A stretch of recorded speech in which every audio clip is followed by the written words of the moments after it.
Hello and welcome to Q&A Quest episode whatever. Probably 186 or 187, but wow. Maybe we'll leave this one unnumbered because it's a very special episode. I'm your host, Mike Epps, aka Wheels, and with me as always, David McVerney, Fanboy Master, lost in a spider web.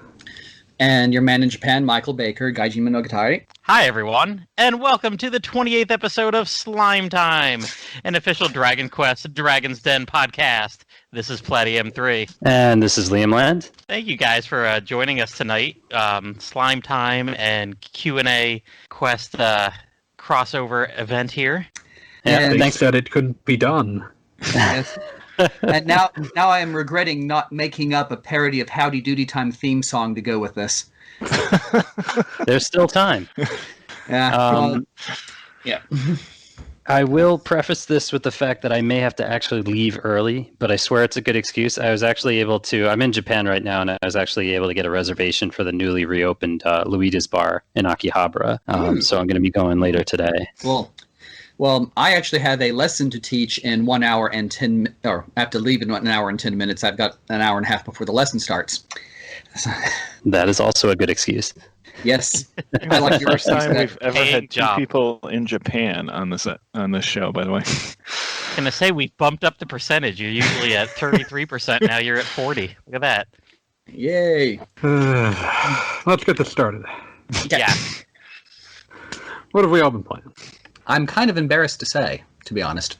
Uh-oh. Don't worry, I'm embarrassed every day. Oh, no, it's just a week or two back when I was discussing the fake out in not actually an ending for Barbarian that I was playing Still at the time. going. Oh, no. Oh, no, I mean, I beat it over a week ago. I put the review out the other day. Somebody else mentioned, oh, yeah, this other Metroidvania that they'd heard of had a similar fake out ending and got really tough afterwards. And I can say right now that no, it does not actually get really tough afterwards. It was actually a pretty easy game all the way through, and I'm currently trying to figure out how to beat the final boss. The only problem is that it is also incredibly sketchily arrow gay. Oh. Lovely. Yeah. So Quest After Dark. Yes, pretty much. I mean, it's a fun game, and I am grateful that some of the illustrations only show up on specific instances, and that my wife has not caught me playing this yet. At least not during the loading screen when you actually have to be concerned about somebody looking over your shoulder, because otherwise it's pretty tame. Don't destroy all of our glorious sponsorship deals by telling us what this is. Wait, we have sponsorship deals? Did no one tell me? Listen, I'm still working out the contracts. You'll find out later. Yeah, I'll typically go in and into our podcast towards the end and just pitch a random product that I like Baked Lays, and then just hope that they'll give us some money someday. Oh man, that's good. Did we do the Victoria's Secret one? I thought we had that. Oh yeah, we did that. Yeah, Matt, that was you.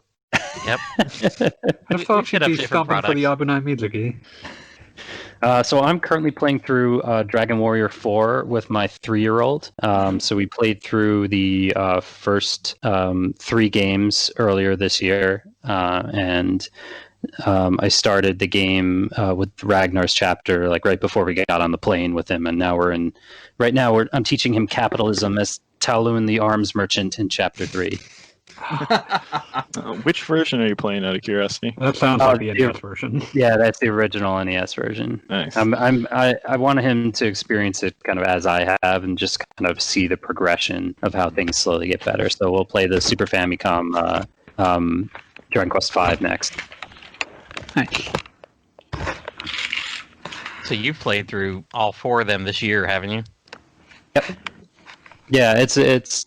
I mean, I've been playing through them the past 30 years over and over again. So it's just something that I'm I want him to experience them as well and kind of grow up with that.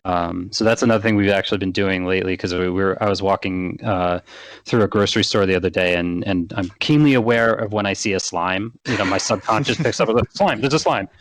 And I saw these bath bombs, and so I just I've seen grabbed those like in a whole store. bunch of I know those. what you're talking about. Yeah, they're fantastic. So there's a and we didn't fully realize that we kind of had an idea that there would be a toy inside once the bath bomb dissolves, and there totally is. So Yeah. I bought 6 of them. They've got a slime version, and then they've got the boss version with the potential for Dragon Lord, Malroth, and Zoma. And then they threw in like a couple of you can get a junk prize. So if this was a gacha game, you'd most likely get the slime, and not one of those. Not one of those. Bosses. $30 worth of bath bombs right there. Yes, yeah, pretty much. The idea was I was going to sell a couple when I get back, but then I was just like, nah, screw that. I'm going to use all of them. So, but we started taking a couple of videos, and my son got really excited, and we got a couple of toys out of it. And then last night, because I'm working on New York time, so I work from 11 p.m. to 7 a.m. And then, jeez. And then I sleep for a couple hours and get up and do podcasts. And so I'm sleeping last night, and my wife gets me up because she's about to take the kids out for a walk, and she's like, "Hey, by the way, he opened all the rest of them." So, in the middle of the night, my 3-year-old climbed up onto the bathroom cabinet and just housed all of them, just took them all out. I'm surprised. If he knew how to turn the water on in the tub, he would have just dissolved everything. Just wake up to a giant mess. I'm familiar with this sort of thing. Yes. Yeah, but anyway, to make a short story long, we're playing Dragon Warrior 4. But yeah, check out some. If you see a Second Street or a Melon Books, check those out and see if they have anything secondhand, because there are a lot of slime plushies in this country, and a lot of them have gone to secondhand stores. Oh, they need nice. They need a good one. Yeah. I'll check it out. I haven't seen many around here, but we used to live in Shizuoka, not too far from Hardoff, and they had a ton of used Dragon Quest stuff, games, and toys. Mm-hmm. Did we ever get the name of the game that Michael's playing? No, we did not. No. I have been playing something that's kind of like Dragon Quest. Even has the word dragon in the title. Dragon. Yakuza Like a Dragon. Oh, nice. Yeah, I've been. Someone on this show has been prodding me to try and play this series multiple times, and I think for at least 6 years at this stage. Yes, and That wasn't me. I bought a bunch of them and just enjoyed them somewhat, but never kind of stuck with them. And I think this is going to be the one to do it because I absolutely love this game. And obviously, there's a lot of parallels to Dragon Quest because they're clearly making lots of references there. But the battle system has actually been really surprising to me because, in addition to being very Dragon Quest-ish, especially with the job system and everything, and lots of other little nods. Just got one of the characters who's I guess supposed to be a mage class because he has a summon spell that summons pigeons to attack an enemy. When he attacks, he restores MP with his weapons. And having just been playing some Dragon Quest XI, I was like, oh, I see. That's pretty cool. Does he have an umbrella? Is that his wand? Yes. Heard of this character? Yes, sir. Yeah. But the battle system actually has a little bit of the Mario RPG series in it, and just it's got button presses when you use skills and stuff. It's got the timing block you can do when enemies attack you, and it just adds a lot to that kind of battle system. And I had only watched trailers for the game, so I don't know if they previewed this or anything, but I was pretty surprised to see that, and it really helps make the battle system super engaging. So I'm looking forward to playing a lot more of that. It's a really good game, and the voice acting is really good because that's definitely one of the things that's held me back from the series in the past. Not that I haven't played games that are with no dub, but in a game like this that has so much story to it, it does help a lot. So cool. Would you recommend it as an entry point to the Yakuza series, specifically for DQ fans? I would say so, because it seems to be doing it for me. It's a new character, so there isn't like a lot of baggage of maybe feeling like you're missing out on things. It was definitely, so far as I can tell, designed to sort of shed the amount of the feeling of needing to have played the previous ones, which is probably part of why, like in Japan it was called Ryuga Gotoku 7, but in America they made the perhaps wise choice that since it was clean slating just about everything else, that they could drop the number off of it. Yeah, I think it's a smart choice. And it certainly makes me want to go back and play some of the other titles. I'm trying to pick up a few of them before they get rare, like that collection of 3 or 5 I'm worried is going to disappear, especially as hopefully people play this and kind of get into the series. But it's a series that seems to have been growing in popularity for a while now, and I can't see how this isn't going to help that a lot, because people are just raving about it. Cool.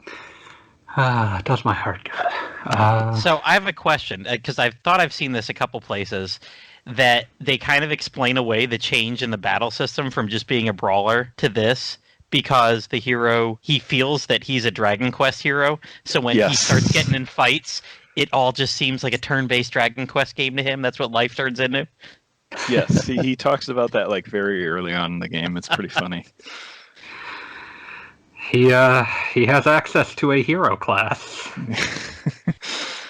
Nice. Yeah, this will definitely be something I get into next year. As I learned, just kind of looking at my gameplay this year, I've played exactly one game that was released in 2020, brand new. So keeping on pace, I'll probably get to this in the next year or two. But it's definitely on my radar. Yeah, it's been great, and it's the game I got to. Since there isn't a lot that's like Xbox Series X ready, it's the game I got to kind of play around with that, and there are no load times, so that is awesome. That's definitely one thing I can say for. I only have a PS5 at this point, but that's definitely one thing I can say for it, is that whenever I'm playing something, it's like, oh, I don't have to, like, suddenly I don't have time to check messages or text or whatever, because it's like, oh, well, that already loaded. Well, yeah, I've almost missed that. Like, I guess I'm one of the lucky people that got both systems, but yeah. Playing Miles Morales, which I just beat last night, like I would like go to look at my phone when I click continue, and it's like, oh, it's already loaded. I've been doing the Spider-Man remaster before I dive into Miles Morales. Nice. And Miles is so good. Oh, I believe it. But yeah. That was something that stuck out to me when I unlocked fast travel. Like, I recall the original having like kind of a cute load screen where you would see Spider-Man standing on the subway. Yeah, I almost wish they just put that in there anyway. See that. Yeah, because it's a really funny load screen. It's just gone because there's no need for it anymore. Yeah. See, this is the things we're missing now that video games are being slightly more convenient. Yeah, well, I can assure you, despite the speed of these new systems, if you're anyone that plays Minecraft, it is still slow as butt to load. So maybe one day they'll optimize it for Series X. I would like them to optimize it for something. Optimize it for humans. Yeah, I mean, obviously, when that game is loaded, it's fine. You know, it's just the initial load time to load up that game. I don't know what it's doing.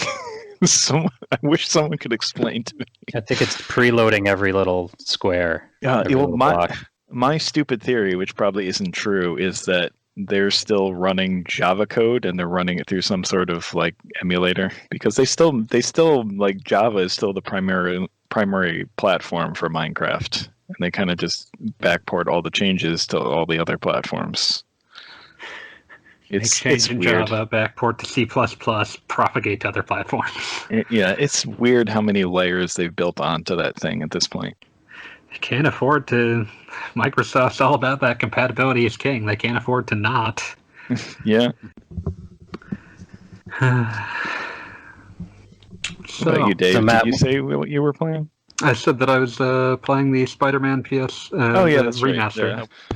Which How about you, Matt? Then I'll go into mine. I just finished playing Ni no Kuni 2 the other day. Oh, Nice. I heard that one's better than the first one. At least the PS3 version of the first one. I was going to say. Definitely liked it better than the PS3.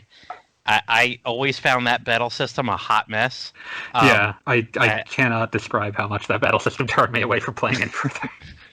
I mean, story-wise and everything, art-wise, the first one was great, but geez. The second one, they just went full-on action RPG, and it was fine. I was fine with that. Like, hey, you know what? You picked a side, and you stuck with it. You didn't do half-ass. The AI was, I almost would say, amazing. I never had problems with the AI. The AI did things. It healed me when I needed to. It attacked when it needed to. I didn't feel it was unfair or anything. It was a nice little fairy tale. Nice. Wheels, the president, didn't die. And so along with that, was it Veterans Day? It was a couple of weeks ago, and I had to take the day off because my son's in public school. I teach in private school, and we never take Veterans Day off. We have all these big celebrations, which of course this year was, turn on the video celebration that we recorded safely a couple of weeks ago. But we usually have like 2 hours worth of pep rallies and assemblies and all this stuff, and we never take it off. But public school was off, and they didn't have daycare. And in the middle of a pandemic, nobody wants to babysit your child all day. So I took the day off, and I bought him, this is my 7-year-old, I bought him Pokemon Shield plus the DLC. I got the all-in-one.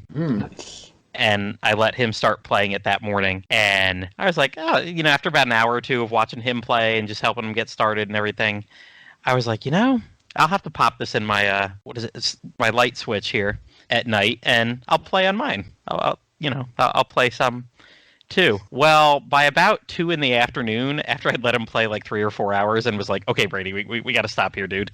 Like, I can't let you play video games all day. That is not the responsible thing to do for a 7-year-old.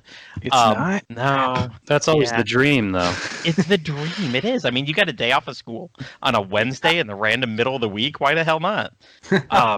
True. But we're sitting playing a couple rounds of Pokemon trading card battle game there afterwards, and I'm looking on my phone. I'm like, well, what if I just got myself Pokemon Sword?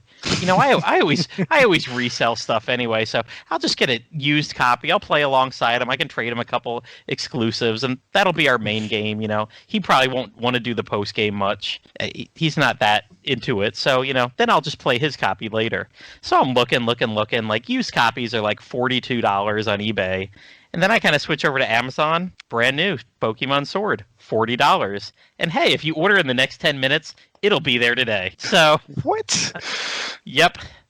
So sure as hell ordered it, and within about 5 hours, it was on the doorstep. So now I didn't buy the DLC copy for me because I'll just rush through the game and finish and trade him a couple exclusive good ones, and just kind of pitch my Sword one and play along on his Shield copy. But I am really enjoying the game. I don't know if I should say I'm glad I waited a full year till everything's kind of out with the DLC here, but it's fun. I've had a good time with it. It's really good. I've put about 80 hours into it at this point with the DLC, and don't really have much complaints, to be honest. I think my son's done 15 and I've done 12 on mine, and we're using the home to kind of trade stuff back and forth. So it's been nice. That's about it with what I've been doing. We get through all as a starter. Oh, I picked. I did grass type. No, my son did grass type. I did Score Bunny. Okay, good. Good man. Good man. Because I figured it, and I realized after we'd each played like 5 or 6 hours that we're both playing on the same profile, just on different devices, so we can't trade or do anything. Oh, no. I was telling him, like, we could battle, and I was like, haha, I'll burn your freaking little Grookey to death. But nope. Grookey is good. That didn't work out. We won't be able to because we're on the same profile. Whoopsie. Yep. Which, honestly, I guess I don't know if we would have been able to trade anyway because I've got the Nintendo Online, but the other profiles that him and my wife use don't. So, I don't know. It's all a mess. You shouldn't need it for local trading, though. No, and then, afterwards I think that, too. I'm like, oh, we could have just locally done it. But it does allow him to get online and do some online stuff since he's playing on my profile and on the main Switch. which if he was on his own profile, he wouldn't have been able to do. Yeah. The online stuff is pretty cool. Like, you can just set yourself to online and wander around like the wild areas and just see like other players wandering around. It's pretty cool. Yeah, he's liked it. And honestly, I think I must have done like 50 of those Dynamax battles, just having fun with that in the wild areas. It's amazing how once people realize they don't need all 800 Pokemon, how much they can enjoy a Pokemon game. Yeah, really. Because the complaints about that seem to die away pretty quickly after the game came out. Well, you usually do. I mean, yeah, you always hear the loudest complaints a week before the game comes out. Sure. I mean, you remember what happened to Dragon Quest IX, right? Oh, Lord. I mean, even before the game was officially out in Japan, there were people trying to ratings bomb it because of the fairy. That was after they got furious about it briefly being an action RPG. That was a good year and a half later. But, yeah. So wait, what were they doing with the fairy? They attempted a ratings bomb on like Rakuten or one of the other sites that does aggregated ratings. Mm-hmm. So they were like, okay, this game's getting a 1. Because they didn't like the look of the fairy character? They did not like the fact that she was a gal type from Shibuya, basically. Okay. Oh, that's funny. Yeah. I read her more like Snooki from Jersey Shore. That is roughly cultural equivalent, context. but yes. If you had to pick an American equivalent to that Japanese archetype, Snooki would not be far off. There's a part of me that feels like a profound gratitude for the kind of ephemeral culture that exists, where like within 5 years, someone who was like a child in 2010 will have no context for what on earth a Snooki was. Well, unless they watch South Park. Maybe she had a WrestleMania. Not. She was actually supposed to be in the ball that drops in Times Square. What the hell? Yeah, it was such a bizarre little promo. I think, oh my god! I forget. I think I was working down in Soho, but I used to work for MTV, so I know like they're all about that kind of crazy promotion stuff. And then she got either cold feet or like she literally thought she might like fall out of the ball, or I don't know. But I mean, those are different symptoms of the same thing. yeah. Or maybe they just like, they didn't want to pay whatever life insurance policy for someone like Snooki.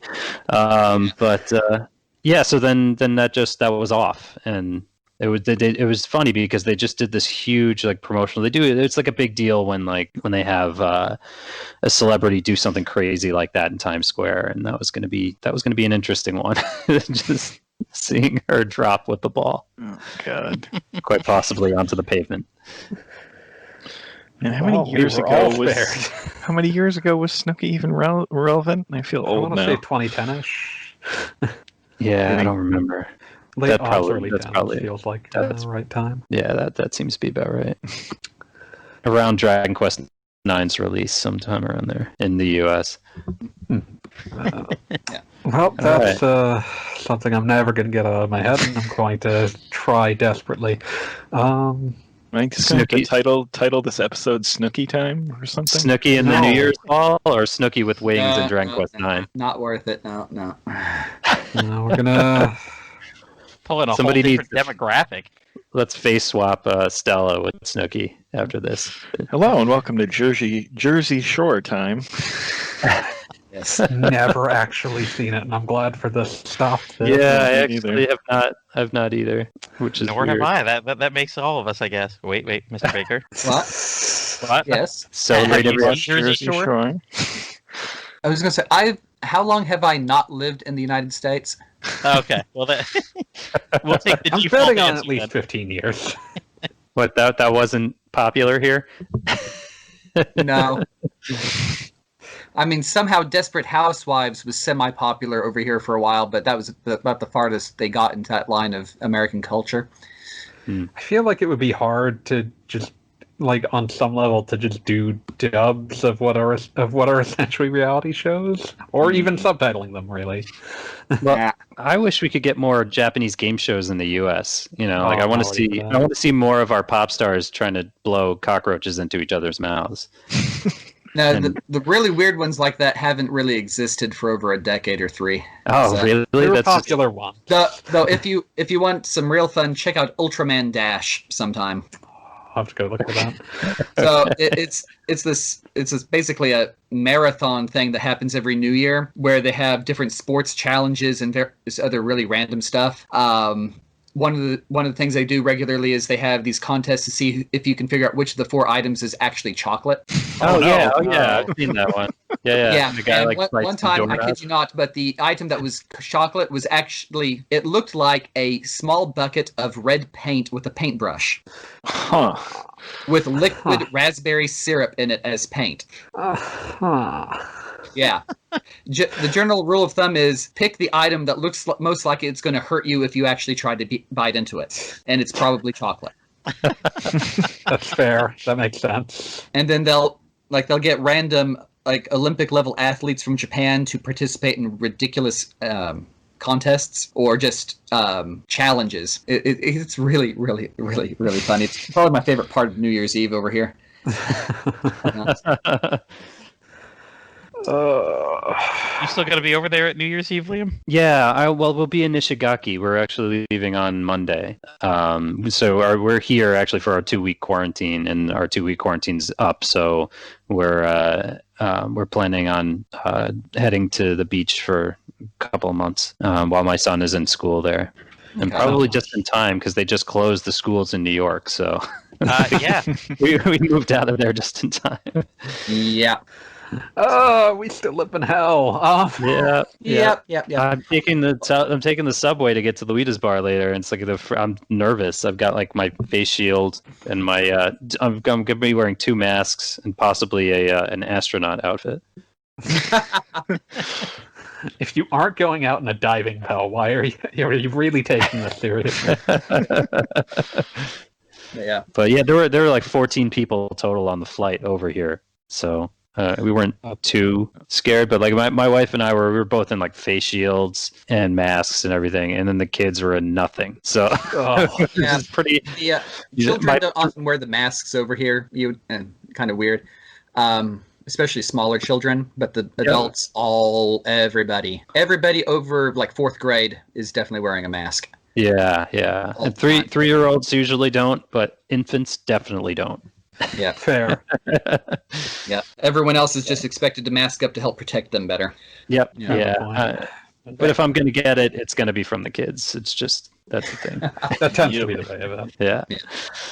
All right. So speaking of COVID-19 and getting that, let's get to know the guests. Wow. Great segue. Great Yeah. segue. I think that may be Wonderful. one of our better ones. Is COVID-19 transferable through Skype? Do we need to find that out beforehand? There's still so much we don't know. It is entirely possible. Who knows how the internet works, really? Yeah. So everybody or whoever wants to start, what was your first Dragon Quest series game? Who wants to go first? Oof. Like I'm gonna have to really, really dig deep on the memory here. I can go first then. Okay, go. Do it. Like I'm wondering if you've heard this a bunch of times, but I got Dragon Warrior free through Nintendo Power. Yeah, that's a pretty popular response. Yeah, so that was some of us. that was my first entry into the series. I wouldn't say it's really what got me into the series because as soon as I saw Final Fantasy, I was like, oh man, 1 party member, screw this game. And we got rid of our NES pretty early. It's like as soon as the Super Nintendo came out, so I missed out on 2 through 4 for a very long time. And I want to say it took until really Dragon Quest VII on the PS1 when I was in college when I really, really started digging into the series. I mean, I'd played like the Game Boy version of 1 and 2 and some other stuff a bit before that, but Dragon Quest VII is really what kind of got me into it, even though I still have never finished it. That makes sense, Another though. 'Cause popular answer. yeah, there's so much content. Okay, let's see. Honestly, Okay. don't want to finish it. Because I like being able to just pick it up every now and then, play a new story, and then put Just it want down. to think it's theoretically infinite. Yeah, exactly. Okay. Theoretically, it is. Like I'm trying to get down memory lane here and figure out when was the first time I ever heard the word Dragon Quest, and it was probably some friends talking about it in elementary school and describing it as, oh yeah, you go beat up some monsters, get some money, you go back and buy the next weapon, you go out beat the monsters more, go back get the next weapon, and it didn't really turn me on to the game right then. Fair. Yeah, and it took me a while to realize that sounded awesome. Yeah. To me, I'll play that. Well, I mean, I didn't have a Nintendo or even a Super Nintendo until much later on anyway, so it doesn't matter. And then, of course, I mean, back I guess I was in second or third grade when the Dragon Warrior anime was on TV in America for 13 very cut up episodes. Yep. So if you don't mind Japanese, you can probably find the entire series at a Geo or Tsutaya video store over here. I've looked for that DVD box set for ages and couldn't find it. But eventually, I mean, on rental shelf, but yeah. Oh yeah. Well, I mean, even that to rip a copy of it, but eventually, someone finished translating the series, at least subbing it, which is I still haven't completed it. I'm about halfway through at this point, but I'm taking a pause right now and reading the manga for No Daiboken. I was about to mention that entire series is getting reprints right now. But yeah, I didn't realize how much the anime was chopped up until I started watching the DVDs and realizing that, wait a minute, I'm definitely remembering this one particular image from this one particular scene in episode 20-something, and they never got that far in TV. So, wow. Yep. Localizers at that time treated anime with this curious idea, like, man, we can just take whatever from whatever. I believe the term is massacre. Yeah, that was the style at the time. Yep. So probably the first ones I actually physically played would be 1, 2, and 3 on Game Boy Color. And I'm not sure if I played those before or after 5 and 6 on emulator. And I never got to 4, strangely enough. Oh man, that's my favorite of the classic series. I definitely recommend it. Well, if you feel like mailing me a copy of the DS game, I'll be more than happy to play it. It's pretty much the same thing on mobile, actually, and you get party chat. Oh yeah, but I don't have a smartphone, so I mean, there's that. Gotcha. Yeah, and then let's see. The European DS version also translated the party chat, which the American version didn't. I felt cheated. I wish you hadn't told me that. Now I'm going to be searching eBay for a European version. Yeah, is that? I'd never heard of that before. This is something I read about a few years ago, so I'll have to double check. But yes, I recall hearing that the European version translates to party chat. Oh, God damn it. Okay, now I have to David, pause what this, was your entry pull up point? eBay. Well, wheels grumbles. So Dragon Quest was a series that I sought for a long time before actually getting a hold of. Like, I remember wanting 1, 2, and 3 on Game Boy Color because they looked cool and I had heard that they were really big in Japan. Couldn't get hold of them for one reason or another. Same thing with 7 on PS1. I just never had the money when I saw it in shops. So I didn't actually get to play a Dragon Quest properly until 8 on PS2. And I just sort of went back and filled in from there. That is a quite popular entry point for a lot of people. I'm shocked. I would imagine that FF12 demo probably sold a lot of people, and what it ultimately sold me was Dragon Quest VIII's really cool. I think FF12's battle system might be bad. I will not rant and rave about FF12. I know Wheels love it. To be fair, that was also because I don't think that demo has gambits in it. No, it doesn't. Well, that system without gambits would really be worse. Yeah, the final system I have my ups and downs on, but that is an awful demo. Yeah, it's not a good demo. But DQ&A was real cool. Minor side, so I just found a French version of Dragon Quest IV DS, and the eBay title of the listing is Dragon Quest IV: The Epic Politicians. Don't think that's a good translation. Had a translation party going on. Does not seem correct. Oh boy. Well, You can all be politicians and try to get us to convince us your favorite games. What games would you say have been your favorite in the series, either mainline or spin-off? And I really like Slime Mori Mori Dragon Quest. Yes. 1 and 2, but not really. Tootin' Schleiman. The pun game was strong. Massively. Chrono Trigger. Yes. You didn't really like the third one? Well, I had issues with material logistics. It's like if you wanted to make anything in that game, you had to start farming like crazy, especially for the final items. And I actually did the math and realized I would need to go in and out of this one minor dungeon 160-something times to get enough orichalcum to make the one item I needed. Oh, I did that. We had the first the first real slime time we did. It was episode 3 where it wasn't just us. It wasn't just the site owner of the Dragon's Den. We had on the fan translators who translated that game a year and a half ago. And yeah, I don't think I said to them, but no, I know exactly what you mean because I had a hard time on the final battle. I must have done it like 10, 12 times. And I quickly learned I was just going to have to do with it pretty much what I had. Because yes, to get any better items was a ridiculous amount. I was like, okay, so I need like 3 of these to get this. But each of these need like 10 of this, 10 of this, 10 of this. And suddenly I'm at 90 items, 2 or 3 things down the path. And I was like, nope. So I'm just going to have to beat this as well as I can. I just got to get good because I'm not going to be able to grind better.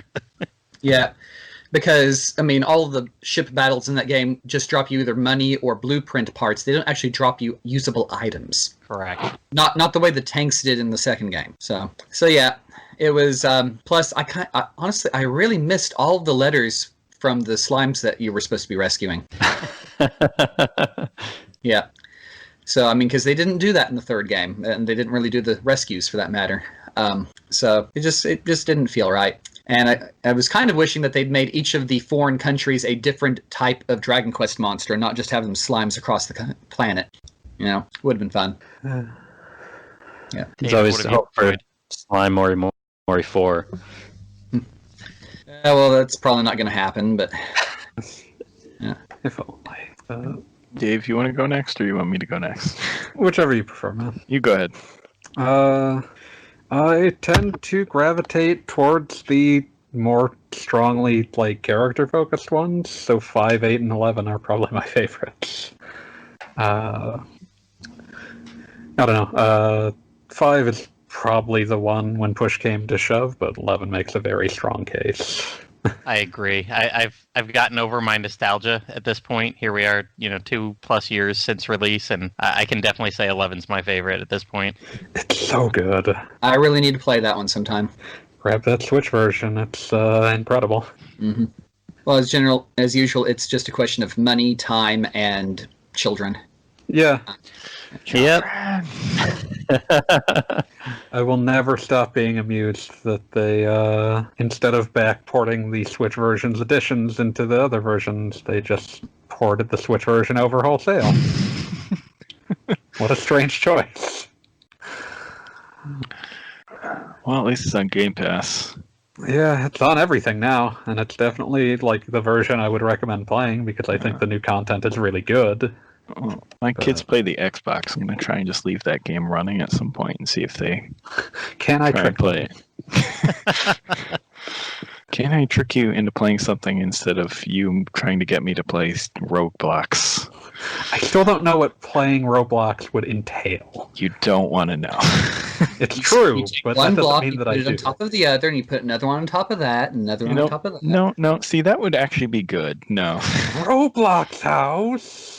Roblox is like a game creating thing, so it's a platform where people play a bunch of terrible approximations of good games. Oh, so this is basically like those kids in the late 90s, early aughts who were just playing bad Flash games on their computer. Yep, exactly. Oh, exciting. That only worked because they were free. No, these are free too. Although there's money making stuff. Yeah, I don't know there. how the money making works. Let's not talk about Roblox. Dragon Quest Roblox Edition. Yes. So, Wheels, did you say what your favorite is? No. I haven't finished it, but 7 is still my favorite. I was gonna say 7. I'm gonna say 7. There's just something I love about that game, and like I can PlayStation or 3DS? 3DS, obviously. Yes. Yeah. Gonna give Wheels the dreaded Rear Admiral. Maybe my opinion will change after I finish 11. It probably will, because 11 is that good. But yeah, I 7. don't want to play it again. It's 100 hours. It would destroy me. As far as some of the ones I've actually finished, like 7 obviously led me to all the DS games, and I really loved 4, especially Tornado, and 9 is probably my second favorite right now. I just love. I've always loved games where you get to just like make your own party.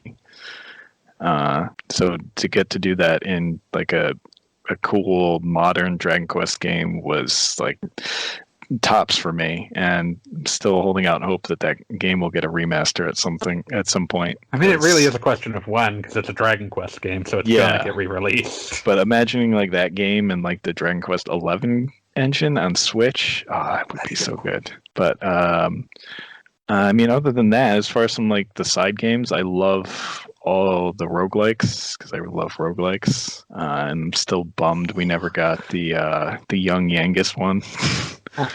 Good old Shonen Yangus. You know, I was just reading somebody on Facebook was starting that the other day, and I think it has a translation patch, doesn't it? No, Young Yangus doesn't. But they were talking about how you could recruit monsters in that one, kind of like Pokemon Mystery Dungeon.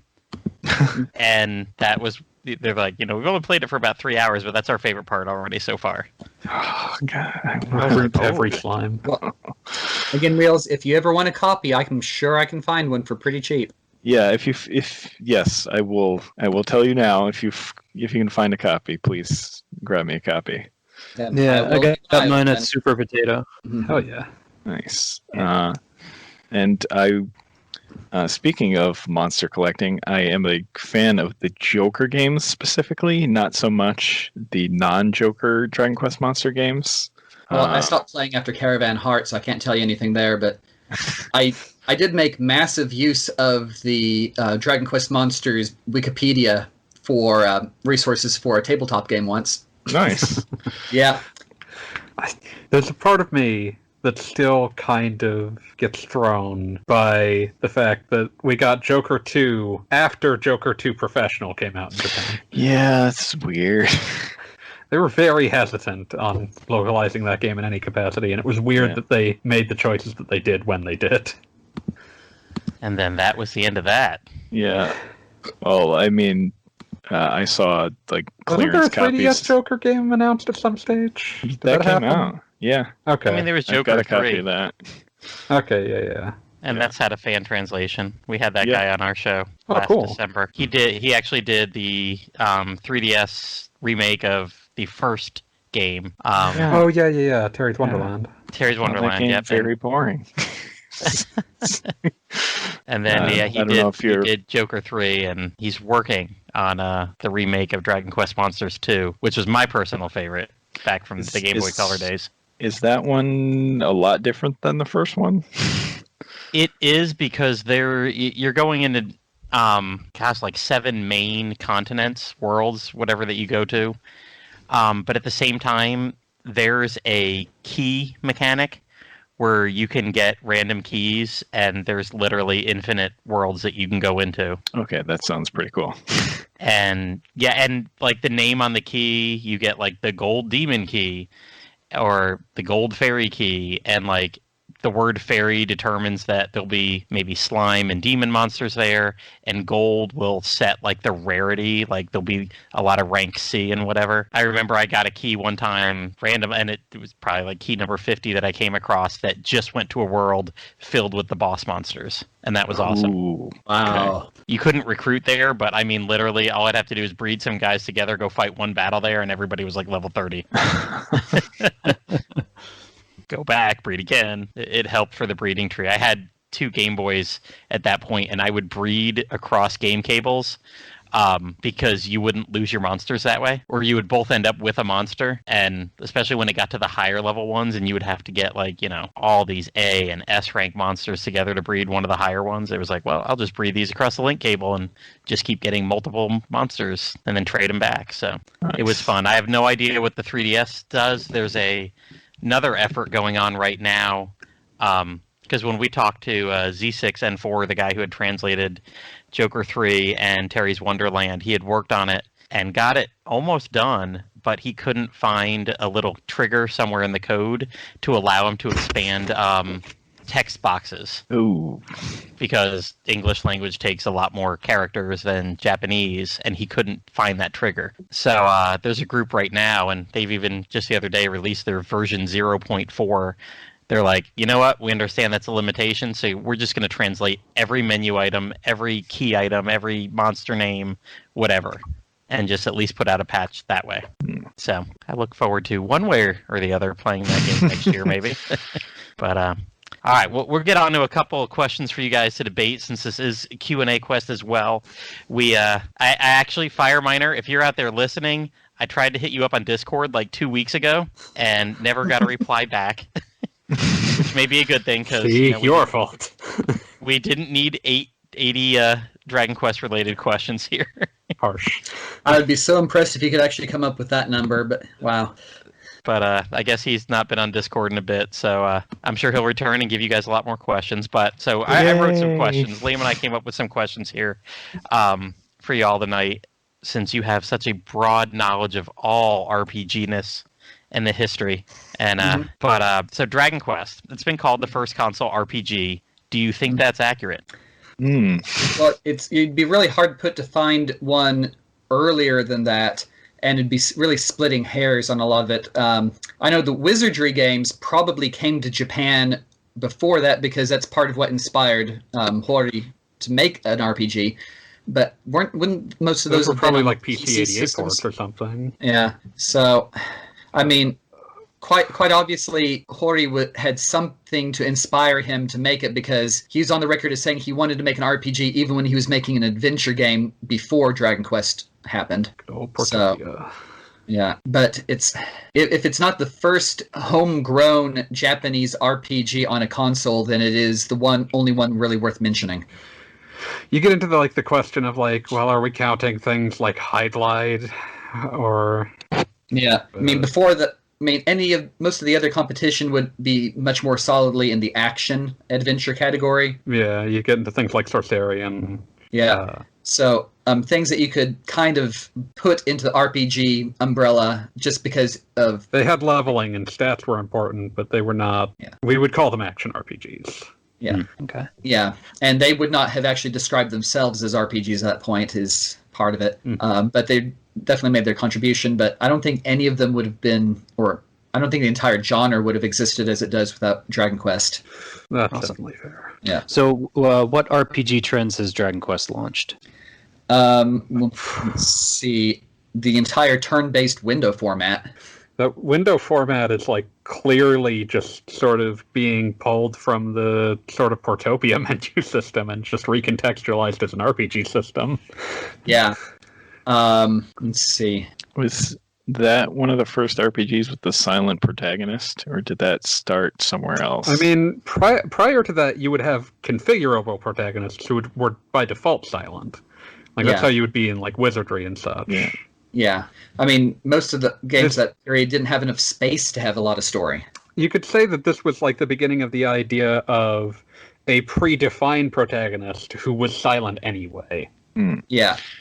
I mean, I would say, more than anything else, even if Dragon Quest didn't necessarily start a lot of these trends, it was definitely way more accessible than a lot more of its contemporaries. So it probably influenced. It was definitely more influential a lot. than most. Yeah, exactly.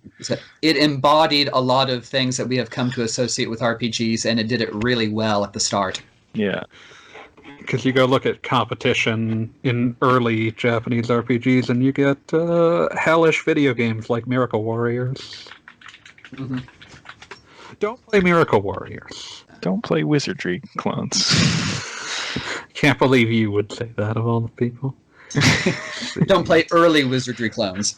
Actually, Yes, don't play that early makes more Wizardry. Okay, yeah, like Miracle Warriors is contemporary and being a 1986 PC-88 turn-based RPG, and maybe go look that up if you want to see why Dragon Quest was the game that people wanted to play and why you've never heard of Miracle Warriors. Yeah, but yeah, like I said, if there was any competition, it was probably on one of the PC Engine type things.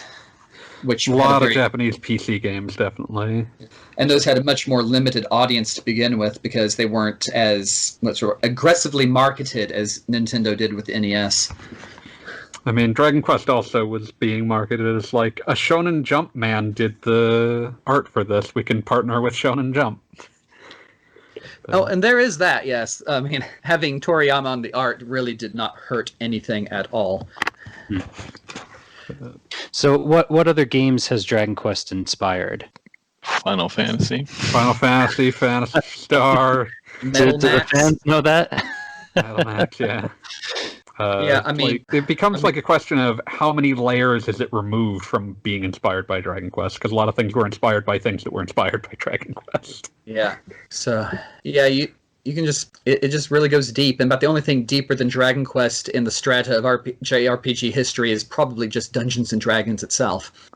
Like D&D, Wizardry, and Ultima are like the only things that could maybe claim to be inspiring things to even a similar degree. In D&D, below all, except Yeah. Tolkien. Tolkien, D&D, Wizardry, and Ultima, then Dragon Quest, Final Fantasy Yeah. on the Japanese side. D&D, then Ultima, then everything else on the Western side. I mean, Wizardry was Western too, so. Yeah.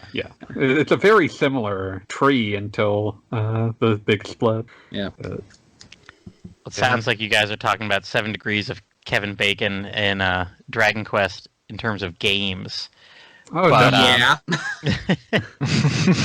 I mean, this summer I was playing through Moon again just for fun, and the first monster that you rescue is very obviously supposed to be a parody of a Dragon Quest slime. The fake Moon game that it starts with is very, very, very obviously a parody of Dragon Quest. Oh yeah. Like when you're seeing something pastiche a generic RPG, it is always a pastiche of Dragon Quest in Japan. Like, I mean, look at something like to list something that we didn't list, but it's absolutely hugely inspired. Mother, like the entire Mother franchise, is built on being like a twisted, not twisted, but like a strange, surreal take on Dragon Quest. Yeah. I mean, the original Metal Max was Dragon Quest with tanks. Yeah. A lot of these kind of start out with the mission statement of Dragon Quest but blank. Yeah, I mean, it's like back in the 90s where half the action movies were Die Hard in a fill in the blank. Yeah. Early RPGs in Japan were Dragon Quest with a blank. Yeah.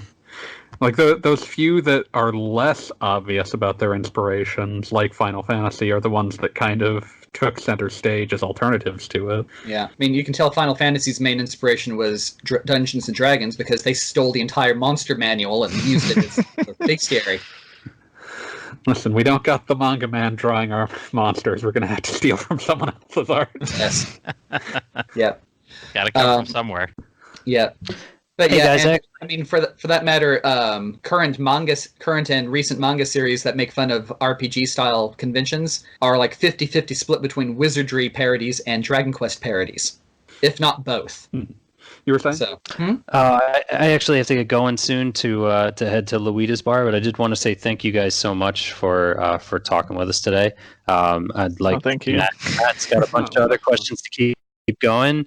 I just want to ask one last question before I head out, and then I'll probably catch your response on the listening to this later.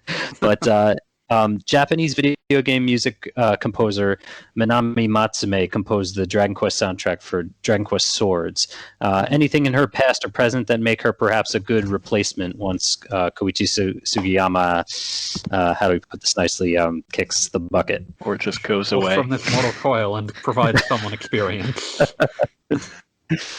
I'm not familiar with her work. let's check Wikipedia really quick. Minami I know Matsume. she's done some like Mega Man and Yeah, she did the original The soundtrack for the first Mega Man game. Yeah. Okay. Dynasty That's Wars, why that name's Mercs, Magic Sword, Mega Man, Vegas Yeah. Stakes. Hell yeah. and 2. Mighty Number 9. She's done a lot of stuff. Mighty Number Derby 9 Stallion. actually had a decent soundtrack. Is it? Shovel Knight. She worked on Shovel Knight. Yeah. Oh my god. Yes, yeah, she did. She did work on Shovel Knight. That's My right, I answer forgot about is that. yes. Well, let's see. She definitely has a very good portfolio. Oh, Esper Dream 2. I need to play that one sometime. Okay. Getting deep into some very strange stuff, extremely out there in terms of family tree spin-off of Shin Megami Tensei, Another Bible. Oh, that one. Yeah. Oh, yeah. There's another Bible right there. 95. Yeah. Looks like half the Derby Stallion franchise. Yeah, there's a lot of Derby Stallion here. Now, Yeah, Another speak to Bible, that. that was SMT early. Well, it was That's one of that's their. a Last Bible spin-off. Yeah. So it's a spin-off of a spin-off of a spin-off. Yeah, But it's technically in the Mega 10 umbrella. yeah. One of those deep into the weeds. Yeah. But yeah, so let's see. How old is she? I mean, she is currently 55 years old, 56 in a month. Yeah, so she's still active. She's still contributing. She apparently works quite well with others. Lots of experience. So I can definitely see her as being a major part of any soundtrack in the future. Certainly a possibility. Although she's also very freelance, which Yeah. Like I say, with a portfolio that diverse, is that they ever going to nail her down? No. On the other hand, she's actually married to another musician who, and she has collaborated with him in the past for 2 different games. that's cool. Yeah. Maybe they can get them as a team. Yeah. That's how you do it. Pull in one, then get the other. Yeah, she's mainly an album contributor rather than an entire soundtrack composer. That's the I only. feel like the inevitable path they'll take once Sugiyama drops all his golden EXP is It's a great way to put that. is going to be a team of composers. Just for the size and breadth of such a soundtrack, there's going to be a lot of people arranging old music anyway. But you're probably going to see a range of composers working on whatever Dragon Quest is the first one after his departure. Mm-hmm. Really like to see that because the only complaint I have about Dragon Quest XI so far is the music. The Switch version's music's a lot better. Yes, Still yes, it not is. the best. It's still by no means the best soundtrack the series has ever had. You're not in the minority by saying that. I mean, even on Dragon Quest fan sites and everything, that is, the music always gets brought up as being, limited. There's not a lot of new ones. It's just the same old stuff. Yeah, enough of this already. The MIDI versions of the songs were bad. They're bad MIDI arrangements. Yeah. Oh, jeez. That was the really killer thing about it. It's you can make these songs, most Dragon Quest songs, sound fine in essentially MIDI arrangements. That's how they were first heard, but those are bad arrangements. Yeah. Well, talking about a better arrangement, I did tell you the story about that one TV show, right? I think so, but remind me. It was this long-running Japanese police drama series called Aibo, and one of the it was basically a series of made-for-TV movies, but one of them had a scene set at a fancy gala event with a string quartet in the background. And in any American production, they would have been playing something like Mozart or Chopin, but in Japan, they were playing the Dragon Quest Overture, string quartet style. Nice. So I figure I should try to get that in before I leave in 5 minutes. So. Yeah, you should plug before you leave. Yeah, the Slime Time definitely do audience that. must know. Okay, so if you enjoy Dragon Quest, if you enjoy tabletop games, and if you enjoy supporting your local gaijin, we have Princesses of the Pizza Parlor, a currently 9-episode and 1 side story published serialized tale on Kindle Unlimited, under the author's name, Michael Yarimizu. That's Yarimizu. Just because my own name is hell to Google. Yes. And various bits of inspiration for the series actually came from me running a Dungeons and Dragon Quest game for some students a few years back. That was fun. So I remember. like I said, I can attest to this. I've read, I think, up episode 5 or 6. Mm-hmm. Good books, and I think it was somewhere in the middle of the second book that I messaged you and like, wait a minute, these names, where are they coming from? A couple of them. I'm not missing the obvious, or no longer am I missing the obvious Dragon Quest reference, am I? Well, in this case, they weren't really intentional Dragon Quest references if they were. But my brain comes up with weird stuff sometimes. Just wait until episode 10 comes out, and I've got like one scene that has references to French theater, British literature, and Monkey Island. So you do fight like a cow. Yeah, all in the same scene. So, Man, Monkey Island, I missed that series. yes. Dun, dun, dun, dun, dun, dun, dun. They have a PS2 one of that? Was there a PS2 Monkey Island? Yes, Escape from Monkey Island for PS2 in the Grim Fandango engine. But yeah, PS2 version of that is markedly less buggy than the PC version. Good. But yeah, Dragon Quest was remarkably easy to update into a very, very homebrew tabletop game. So, as mentioned before, the Dragon Quest Monsters 3 Bestiary was very, very convenient. So just, print off a bunch of pictures, cut them out, paste them on little cards, and use those for the battles. I teach coding in elementary school, and my first graders and kindergartners, I've got the Dragon Quest heroes, a lot of their art printed out, laminated on cardstock, and that's what they put. Like, there's the starting point, there's the ending point. Mm-hmm. Go kill the slime.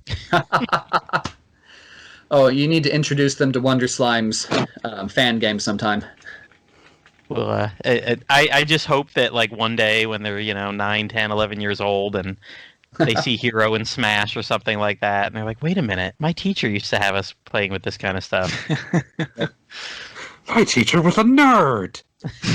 Oh, again, getting back to Wonder Slime, I remember him having a story once where he had arranged his semester grades to be hit points. So instead of adding together the points from different assignments, he calculated damage based on how many points they lost. Ooh, that test just nailed you for 5. Yes. But yeah, so yeah, if you ever have a chance, or have you tried Dragon Quest or Dragon Warrior Begin a New Quest? I have not, and I made a note about it because Wonder Slime used to be on the Dragon's Den, and I swear we've probably got that game archived there somewhere. And I know he was with RPGamer too, right? Yeah, Wonder Slime, Q&A. Yep. In fact, I believe the first mention of Rocket Slime on the website was me sending him an email talking about this crazy trailer I had just seen at the game store that week. Oh, nice. And then out of the ruins there came a tank. Seriously, kaboom! It was yeah. So yeah, you definitely should try that. It has some very, very wonderful in-jokes and references to the first 3 games of the series. So, okay. Anyway, I need to go now. So, See ya. Yes. Unfortunately, my job is saying, "But thou must" to me. Oh, there you go. There's the Dragon Quest exit. Yes, but thou must. Goodbye. Have fun. Talk. Goodbye. No. And at this point, there goes the Japanese contingent, living their life, not in the middle of the night. But we of the Q&A contingent now outnumber you. And we were always outnumbered. Yes. But our numbers will continue to outnumber you forever. I don't know where I'm going with this. We'll just put a period there. Sure. So, speaking of you don't know where you're going, where do you think Dragon Quest 12 is going to go? What are they going to do? What consoles? What anything? Is it going to be character heavy? Are we going to get another Dragon Quest 9 where you just It's going to be I think we're close a first-person shooter, and it's going to be Xbox exclusive. There you go. Wow, Microsoft finally buying Square Enix. I would bet that we're going to be seeing a less narrative, like character-defined game, I would suspect we'll probably see something more in the vein of 3 and 9. I'm cool with that. I'll be less enthused, but it'll still be good, so it won't matter. But then how are they going to sell Bring Arts figures? Listen, they have had no difficulty selling Bring Arts figures of Toriyama's drawings of, like, the warrior or whatever. Oh, they had the Thug Dude recently, didn't they?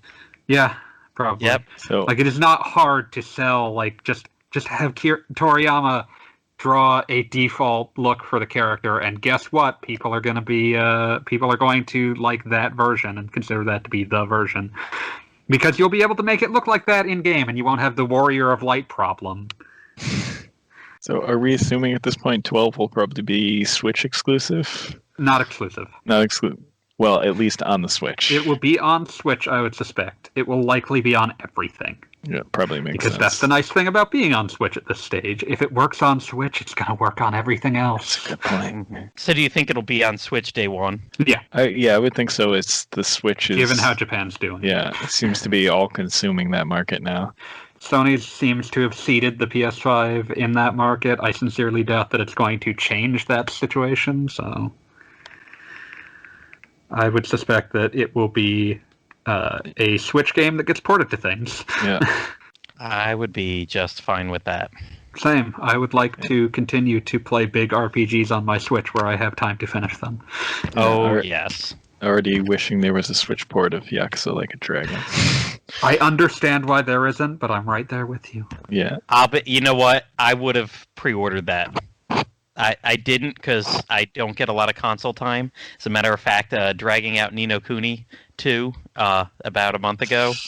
That was the first time since I think September of last year that I turned on my PS4.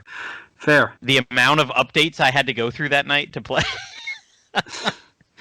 It was a long time. I think at like 8 o'clock at night I turned it on. I was like, "Oh, I think I'll start up Ni no Kuni 2 tonight," and it might have been 10:30 before I started. I cleaned the house. I did the dishes. I was like, "Well, what's happening now?" Oh, Ni no Kuni's updating. Then it was like, "Oh, system update too." System update to Ni no Kuni. Yeah. When I finally played it, it was on version 4 of Ni no Kuni 2. So, and I think each one of those required a separate update. Yeah, never been good at packaging those together. No. I'm excited that this weekend I will have some free time and I can finally properly start Yakuza Like a Dragon Quest. That's the title in my head. That's kind of what they were they were doing. Yeah, Oh, yeah.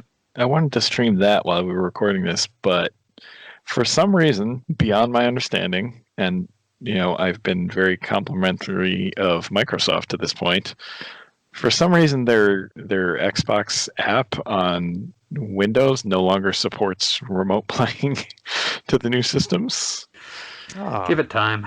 Yeah, I'm sure they'll add it because they're switching over to a new Xbox app. I'm sure they're waiting to just put it there, but it's kind of annoying. Yeah, it'll debut with that, and hopefully it won't be hell, but Yeah, well, I was new like, systems every console generation. We get to relearn all of these lessons, all of these incredibly obvious lessons. Yeah, I was gonna try. Well, let me download an Android emulator and use the Xbox app there. What the unearthly hell are you contemplating? Exactly. Exactly. I downloaded the Android dev environment. How many hoops do you want to jump through? Oh man, all the hoops. No, I will say, plugging Ni no Kuni 2 in a month ago and actually sitting and playing 40 hours on the PS4 over the past month, I'm like, I can actually do this. So I bought a Persona 5 Royal. It arrived yesterday, whatever. Nice. Yes, I mean, I've had the last game, or I've had Persona 5, I think since like Black Friday 2 years ago when I picked it up for like $20, and I think it was September of last year when I finally put it in and gave it 10 hours, and then I got a review game, and then I got another review game, and the next thing you know, happening. Yep, that just kind of like, oh, whoops, didn't I start this game like 3 months ago? And I better start again. now I know they're getting a Royal, so maybe I won't go all the way through it twice. So, but Best Buy had it. Was it Monday or Tuesday? They had it on one of their rolling Black Friday deals, the Royal version for $20. So Nice. Finally, I'm now they got $40 deep and only 10 hours in. I need to get to that. A lot of what was holding me back was my utter disdain for turning on the PS4. But now that on the it's PS5 now. yeah, now that it's gone, There you go. I will See probably if I have can to do find what my final playtime was for Persona 5 Royal. I had a lot of time at the beginning of quarantine to. I remember listening, and I'll be honest, it's like you and I think it was Anna. I very specifically remember picking blueberries because that's what I went and did during quarantine a lot because the agricultural farms were open. And I mean, how far could you be away from people there? Like, I'm the only one at 9 a.m. freaking picking blueberries at this farm in April. And geez, at 9 a.m. is the only time I could stand to be outside picking in Florida. Makes But sense. like, I would listen to podcasts and I'd hear you talking about it, and Anna would talk about all the quality of life things. Just like, oh, this was so much better on this than. I'm like, okay, I'm never going back to the original. I will get Royal one day. I will. Okay, Yeah, I'm looking at my horrific, like 99 level 99 and everything, all the best weapons. Save file. Okay. I'm not finding. Okay. Wait. Here we go. This was okay. About 20 hours before I finished, I was at 91 hours. Wow. That includes doing like the bonus dungeon that they added to Royal, which I think is actually a very good addition to that game. Was it before the ending? It is a post-ending dungeon. Oh, okay. So yeah, that entire scenario adds like another 10 or so hours to the game. But I think that it's actually a worthwhile 10 hours. So, but I did just find some of the like dialogue that I had screen capped, and one of my personal favorites is one of the characters just saying in a text message, "Things suck online." And on that note, check out Q&A Quest on RPGamer.com and Slime Time wherever podcasts are found. Wherever podcasts are sold. So yeah, I don't know if I have it in me to turn that on immediately because it's still sitting right there in the mailer Waiting from yesterday. Watching. Listen, hopefully it comes out on Switch and you can go 60 for 60. Well, see, that's kind of what I was like, one day this will be out on Switch. Well, I've given it plenty enough days. The Royal version's out. I plugged in the PS4. I broke that seal finally after, a year Cursed plus. seal that limited its power. Yeah, it had very limited power. 0. Yeah. Yeah. Oh man, I remember trying to hold out for that Persona 5 Switch. Like, oh, Persona 5S. That's obvious. What could that be? Oh That's my god. obvious what that is. Obviously the Switch. Damn bait and switch. Well, not exactly, because it is out on the Switch. That did happen. Now, are we ever going to get that? Because that's like disappeared, I see, from earnings. Yeah, I suspect we'll get it eventually, but I'd imagine that it's a very low priority, so it's going to take a while. Apparently, there's an Asian version coming out with English in it. So. Yeah, so I would imagine that it's been pushed into their next fiscal year. Yeah. Like I think I wrote a blurb about how I was excited about that for, upcoming games in 2020.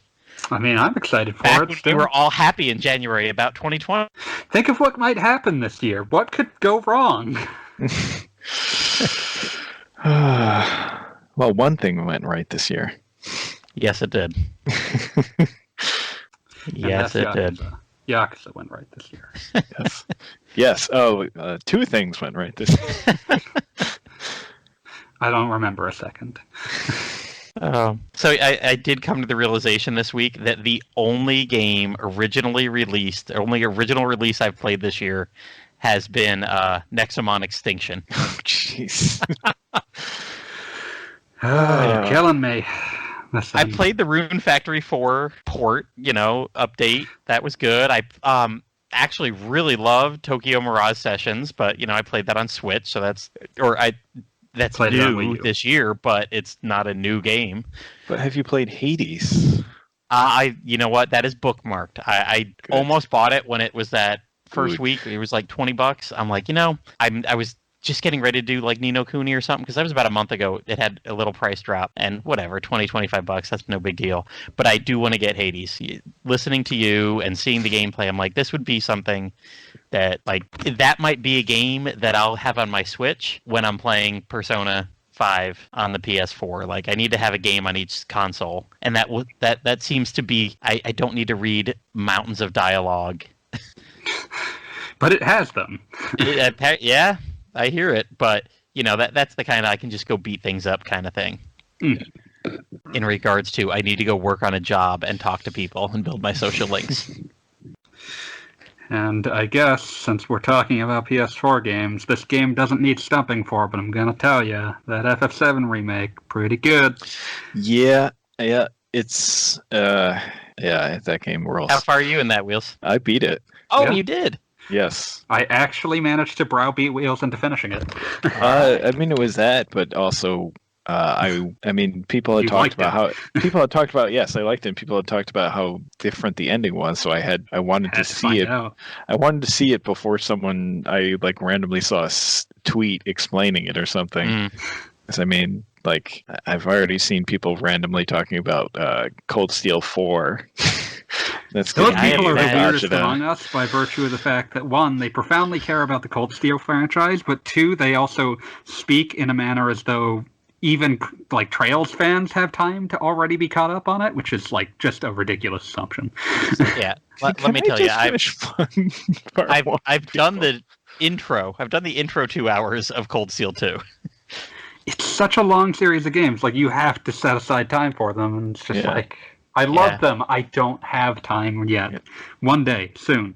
Next week, the first 2 on Switch. Yep. Next week, the goal is to finish Trails in the Sky, because I played 1, I played 2, and I was working on 3 this summer, and I got 3 as a weird conglomeration. Just wrapping up story points, and I was going very good, but there's so many side quest things that you could do, and there are all these little doors.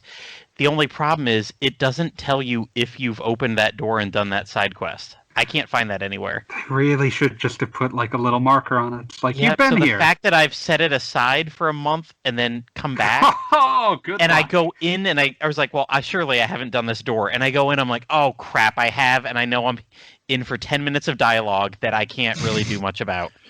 Yeah.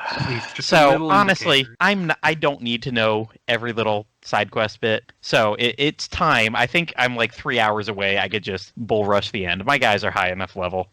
You've got a frickin' party of 97 by now, or whatever. Yeah. But I've been playing. I can finish that and get back to Cold Steel 2, and maybe I'll be ready for Cold Steel 3, which I bought this summer, when Cold Steel 4 finally arrives for the Switch.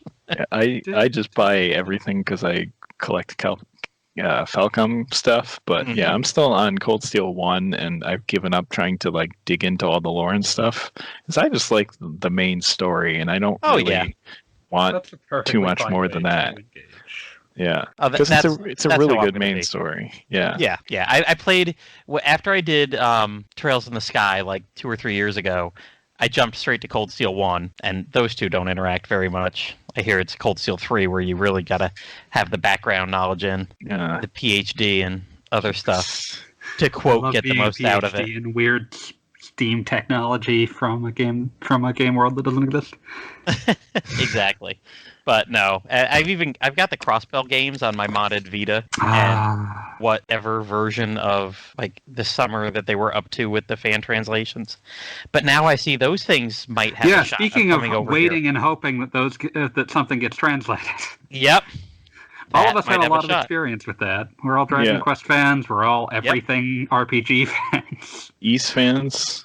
Yep. And it's not like I don't have enough else to play. If I just decide, you know what, maybe I'll do Cold Steel 2 this year and finish off in the Sky and see what 2021 brings us news-wise about Crossbell. I've got 3 and 4. They'll happily sit in their Switch cases until such a time that I'm ready. One day. Mm-hmm. They're not going anywhere. Yeah, Falcom ports to everything, so One day, someday. I'm just glad someday they have to remake port to everything. Yes, they hire people to port things to everything. I'm just glad that or they're bringing sometimes East 9 to they contract out to localizers who then hire things. What a tangled web. I was going to say, but didn't they say something about one of the reasons that they made the PS4 Crossbell update is because they know they could sell it elsewhere too? Yeah, they have a big Chinese market at this point, which is probably what they were referring to at the time. But and yeah, gosh, those are... Is it the Switch ports that are getting translated into Chinese and Korean? Yeah. They're made by, I think, one of the companies they traditionally partner with in China. Mm-hmm. Hopefully, say, anyone like NIS America, anyone really can get hold of the rights to translate those. None of the ports developed by that company have ever shown up in the US, which is the thing that gives me pause about the idea that we'll get them. Speaking of pause, she was the one who shot down that idea. I saw on Discord a few weeks ago, like, don't go thinking that means we're automatically getting them. Yeah. There seems to be a lot of weird deals around those versions of the games. There's weird evolution versions of both Crossbell and I think Trails in the Sky. And I have the evolution of... I played the evolution version of second chapter and third because someone went and ported the translation from the Steam version into the evolution versions. So I guess technically I've played fan-translated versions of those. In a very strange way. Yep. And really, I couldn't have cared less if they were PSP versions. I mean, the PSP to Vita, there's a little bit of nicety there, but it was the speed-up function that did it. Yeah. Having that, I think it's like the left trigger, too. It's something very convenient, just okay, let's speed up the spellcasting. Boom. Yeah, it's one of those situations where it's like, these are very strange versions that seem to have some sort of legal mess around anyone essentially releasing them except their original developer/publisher who seems to only operate in East Asian markets. They're very, very curious. It would be nice to get them just as a point of comparison. I'm kind of up and down on the changes I've actually seen to them, but they're interesting, and they bode poorly for us getting these Crossbell. Yeah, I could see us getting PS4 Crossbell. Yeah, but I don't think the Switch ones. Not if they're that version. I don't trust it. Which is sad. I would rather play them on Switch. But oh yes, no, I am not. Well, actually, I don't have any because I've done them all on my Vita. I did Trails in the Sky, 1, 2, 3, and Cold Steel on Vita. Yeah, I mean those 4 games alone I've sunk almost 300 hours into. Maybe not quite that much. The older ones were more 60-hour games, not 100. But I will definitely be playing Cold Steel 2. 60-hour video game. I will definitely be playing Cold Steel 2 on my Vita still, and then I'll do 3 and 4 on the Switch. Yeah, I've got the Vita versions, but they are not physically with me, so I have to either wait until they're retrievable or hope they get ported to Switch. But yeah, weird versions. Questionable whether we get them. Sadness. Did we want to cap off with one more question, or? Sure. I had one more question there for you guys. Okay. And it's something you could both probably, since you've played 1 or 2, that you might have an interesting idea on. What's like a Dragon Quest side entry that they haven't touched yet? What kind of game could they do? Adventure game. First-person shooter. I like my idea better than yours. Yeah, no, mine was a joke. You go on with your real idea. It seems like they've already nixed the whole first-person shooting thing with a Dragon Quest XI Definitive Edition. They took out. Yeah, remember that in the PS4 version, and they were like, "Well, we're not porting that into the Definitive Edition, and that's not going. It's not being added back for all those other ports." Nope, it was definitively removed. Probably fine. Not that compelling. No, it was not. I didn't enjoy walking into every new canyon and, hey, let me scan the skyline here. Oh, wait, there's a target up there. Finally. Yep. Yeah, I'd say an adventure game would be kind of fun. Japanese style, Portopia Descended. Just do something with that. I mean, you've got, a charming world, a very likable art style, It's very easy to add that kind of style to Dragon Quest, and you know what? Set it in a world where I don't have to kill the monsters. There, now you don't. Now you can explain where the combat has gone. Ooh. The monsters live at peace with humans, just like the opening to the first Muso Quest game. Heroes It still 1. hurts me and haunts me to Yes, this day. they all live together. I can't believe they took that away from me. I wanted that world. I would like to see, they've already done like the traditional Truron roguelike. I'd like to see some sort of roguelite.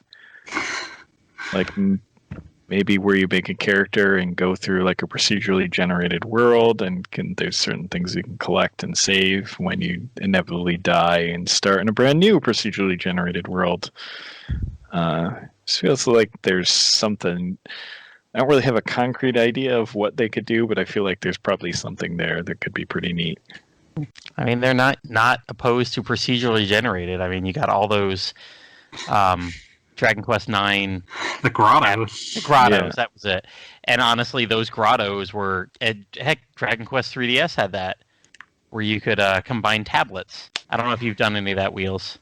No. I don't even know if that online functionality is still there, but you could combine tablets, and there was lots of monsters that were in Dragon Quest VII that you wouldn't encounter normally unless you went into these online tablets. I will say they were very smallly done, because it would be each one that you would do and then go online and get certain monsters there and find a couple treasure chests. They were all locations from in the game. They just reused the background, and you'd walk through and there'd be different monsters there. Kind of like the bonus dungeon in Dragon Quest VII. But Dragon Quest Monsters 2 had the key worlds that were basically unlimited. You could do that. I want to say Joker 3 had some sort of disc system with... I never got into it much because I played Terry's Wonderland and then Joker 3 back to back using Citra on my computer, and like after 100 hours I'm like, no, I just want to be done with monster collecting dual screen on my computer monitor. Yeah, that sounds rough. Yeah, I shouldn't have just done those back to back. You know, that those are ones you do every 6 months and you're good with it again. But yeah, they had like a disc system where you could make different things by putting different titles together, plop the disc in, and it would beam you to a virtual reality where there'd be different random monsters and everything. So yeah, I mean, they are not opposed to the procedurally generated stuff, and Hades Dragon Quest. Not ready for it. World isn't ready for it. But it will happen. Hades is really good, y'all. One day I'll pick it up. It'll be a 2021 game for me, I think. Oh yeah, it will be. That is. At some point, I'll get the email from Nintendo saying that it's on sale. It's on and sale. I'll be like, you know what? I really can't not get it for $10 or $15. Supergiant games routinely go on sale for like $5. Give it probably 6 months. And that's fine. Oh, you know what I picked up the other day? And I think you guys have strong opinions on this. Tales of Vesperia. I have strong opinions that it's not a game worth having strong opinions about. It's a video game. I've never played a Tales game, and I think I got it for $12 on Switch. It was one of those like 85% off sales. That's the correct price. Yep. It's better if you haven't played all of the other games in the series, at which point you realize that it's just doing the same thing that all of them are doing. Well, see, there we go. I haven't played any of them, so... You are in a good place for it. It's still going to be way too long. Yeah. And I figure it's something I will probably not finish, but maybe I'll get 20 hours You'll probably get at least 20 hours of entertainment out of it. Yeah. I will lay the Tales series out for you real quick. So you've played lots of Dragon Quest games, which probably at least decently justify their long length. Tales games do not. Like, I'll just say, I stumped for a game that I literally said I spent like 120 hours on earlier, and I'm saying Tales games are too long, even though they're maybe half that. Yeah. There's a very specific like kind of too long hours. I'm talking about. Yeah, they just have this issue where they apparently assume their audience needs games a certain length, so they're all just like padded out to a ridiculous degree. Like, my favorite in the series, Tales of the Abyss, this is something I complain. It has like 3 major arcs. Yeah, and when you get near the end, it really feels like, okay, can we just wrap this up? I'm running around the world and doing nothing. Like, not even doing dungeons. A big one that sparked a lot of the Western fandom, Tales of Symphonia, has a section right near the end of the game where you just have to go back to basically all of the dungeons in the game one by one. Oh. It's just like, oh, please stop, please. I remember, like, Tales of Graces F, when they released that, it's like, Tales of Graces by itself is relatively restrained, and then you get to the F section, it's like, oh, stop. It's another, like, 3/4 of game. Yeah. So you're saying they effed it? Well, yeah. Just don't play the F content. It's not worth it. Yeah, I think there's a natural end where you can just say, okay. Yeah, like the original Graces ending is a fine place to stop. The fact that they added another, like, 40 hours of game is not an excuse to play it, because, oh, Lord. Now, all he had to do was get that game off the Wii, where it was a technical mess. Yeah, all you had to do was, like, fix the bugs. Yeah. And, like, they did, so, I mean, just play that part, and then when you get to F, be like, the game is done, and then throw it out the window. I made some posts the other day on my Facebook turn-based group, and was wondering, like, how many people did that, like, found their own ending, and just was happy with it. This is where I'm done with the game. The game has ended because I have stopped playing it. I did that with... gosh, it wasn't the big one that came out last year. Oh, Atelier Lulua. At one point, you're trying to save the world, whatever, JRPG story. And at one point, someone's like, you know what? I can just sacrifice myself and my happiness and this and just go end this right now. I'm free. I was like 85% through. I was like, it was looking like there might be one more chapter or something like that. And I'm like, but no, I've gotten 40 hours out of it. This was fun. It is starting to drag here. Yes, go ahead. And you get the like, and so went away. And I can't remember. It was like went into the tower and did whatever, and I can't remember if they died there or they had to live there eternally, and everyone else lived a great life, and the world was saved, and it was great. And I was like, you're okay, free. I got my ending. I was happy. I had no emotional attachment to that character. Sure, save me another 5 to 10 hours. I don't mind. I know those games have, a ridiculous amount of multiple endings anyway. I surely was not going for all of them. Man, my favorite game like that was, what the hell was the name of it? It was a stupid NIS America action RPG dungeon crawler that I was reviewing, and I found out that there's a door in the town that if you walk out of, it rolls credits. And I was so frustrated with this game, I was just like, okay, I'm going to go out this door, and that's it. I'm done. There you go. Video game is over. I saw credits. Yeah. I remember one of probably my least favorite Tales game, Tales of Legendia, like halfway through, rolls the credits. And I hated it so much that I was just like, oh, game's done. And then, like, eventually, like, people were like, no, you gotta play the second half of the game. And I was like, fuck you, I don't. They rolled credits. If they wanted me to keep playing, they would not have rolled the credits. If they wanted me to keep playing, they would not have produced garbage. Well, then you have Dragon Quest XI, which rolls credits, and I was like, yes, please give me more. I'm glad to see there is more. I have a simple system. If it rolls credits and I don't feel like I'm done, sure, I'll keep playing. If it rolls credits and I think, fuck you, I'm done here, it doesn't matter what content's after them. Mm-hmm.